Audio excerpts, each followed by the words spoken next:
Welcome back to the ELT Research Garage. It's great to have you. Do all graduate student teachers learn to teach pronunciation in the same way?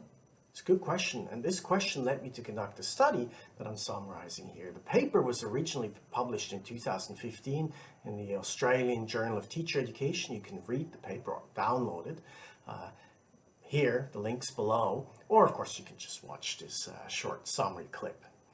The aim of the study was to examine whether student teachers' cognition, that's beliefs, attitudes, and knowledge, develop differently based on their linguistic backgrounds. And I understand that the notion of nativeness versus non-nativeness is a contested issue in TESOL, but I use these terms because I wanted to see to what extent the students' linguistic backgrounds impacted the process of learning to teach pronunciation. I used 15 graduate students that were enrolled in a pronunciation pedagogy course.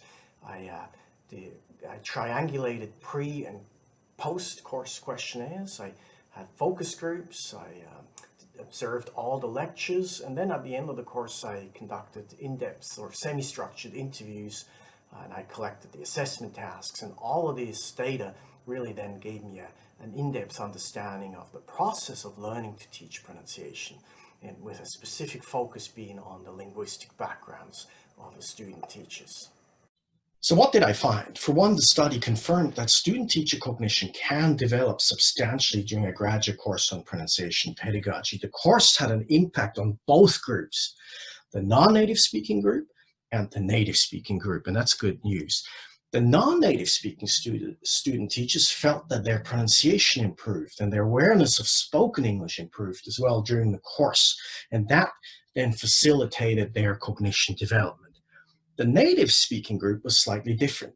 Learning content or subject matter alongside their non-native speaking student teacher peers facilitated their cognition development.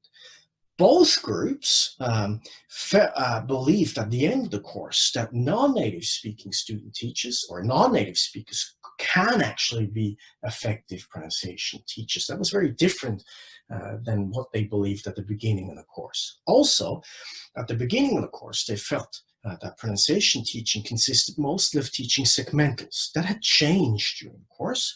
And at the end, they believed that teaching super segmentals was equally, if not more important in pronunciation teaching.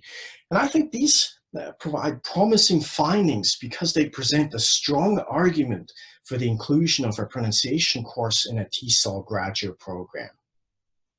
That's it for this time. If you enjoyed this video, please subscribe to my YouTube channel or follow me on Twitter. Till next time.